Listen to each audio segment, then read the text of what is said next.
Hello you guys, and welcome to today's tutorial. We're taking a look at Premiere Pro CS4, CS5, and we're going to be working with basic keyframing techniques. This is for my Glenn A. Wilson students. So let's take a look at creating the new project and setting up our sequence. I'm going to click the new project icon and I'll call this project Earth Day. This is the one that we've created, and I'm going to be saving it out to my thought space folder, so to speak. You guys understand what I mean? Perfect. Here's my Earth Day. Save it there.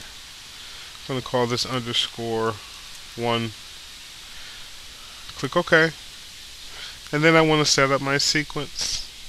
Remember, you guys, we are using the DVNTSC folder, the second icon, standard. This is for standard definition TV. Although at some point we will be switching over to the HDV 1080p 30 setting.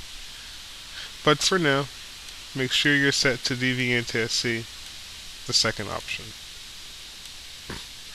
We'll call this sequence Earth Day Slideshow. Or we can even call this keyframing, because we're going to be working on keyframing. So I'm going to call this keyframing practice. Bam. I'll click OK. And in a minute we'll be introduced to the interface. If you're working with me, you guys, go ahead and set your workspace to editing, and you may need to reset your current workspace as well. I'm going to select the project panel and double click to import my pictures. I'll navigate to the Premiere Pro Basics folder. You should find that on your thought space.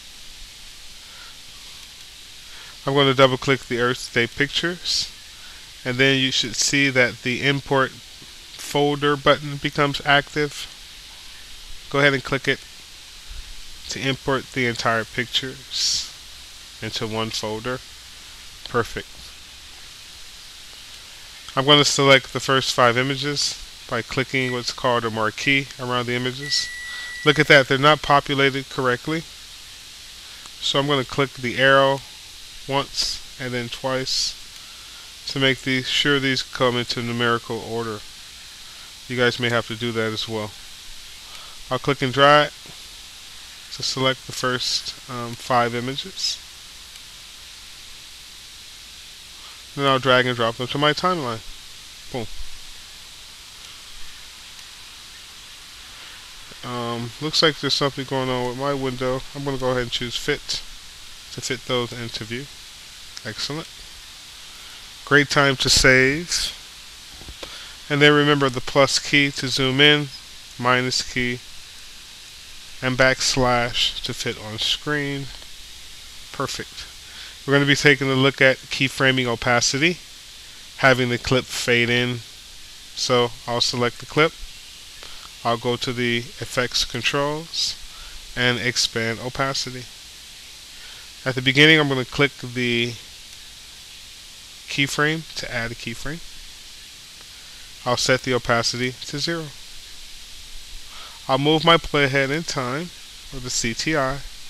Then I'll click and type in 100, press enter, and we've added the fade in effect. Spacebar to play. If you don't like the speed of it, you can create space between the keyframes so that the effect happens longer, or you can move the keyframes closer to create a sudden effect. Whatever choice you want to do is totally up to you. I'll do one more, select the image, and I'll use the CTI and the effects controls to go to the beginning of the clip. You can also use your left and right arrow keys to verify that you're there. Perfect. Expand opacity. Click to add a keyframe. Set the value to 0. Enter. I'll move the CTI. Click. Set the value to 100. Boom. And then you guys can control the look or feel of the transition by spreading it out or moving it closer. If you don't have this flexibility, remember you can click your mountains to create more space while you're working in the effects controls. That's it, you guys. You should be able to go ahead and do that yourself on the remaining 3 clips in our next video. But for first, I want to take a look at fading out the clip. So I select the clip and I go near the end of the clip. I'm going to set a keyframe, and then I'm going to go to the end of the clip, back up, and set another keyframe. At the last keyframe, make the value of opacity 0. So what we've done is we've created a hold keyframe that holds between here and here. Once the playhead gets between here, it begins to fade out. I'll use my mountain to get more space so I can see a lot better. So you move them closer, the effect happens suddenly or sooner or quicker. So there you have it, you guys. I'm going to do one more. I'm going to select the clip and I'm going to move my playhead near the end of the clip. Click to add a keyframe. Then I will move to the end of the clip. Arrow key to step back, and I'll set the value to 0. Premiere Pro creates the value, and you can see we're fading out. Go ahead and move the keyframe as you see fit to adjust the timing of the fade. Okay, I'm going to save that. I want you guys to stop the video and rewind it and to practice on the 3 remaining clips, fading the clip in and fading it out. If you take a look at your timeline, you'll see that we've created the opacity fades down here in our timeline. Bam, bam, bam. Okay. Looks like this clip isn't done, this clip isn't done, and this clip isn't done.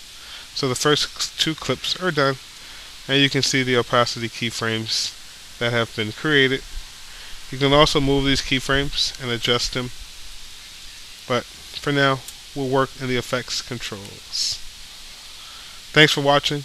Tune in for our next video as we take a look at applying position, scale, and rotation keyframes.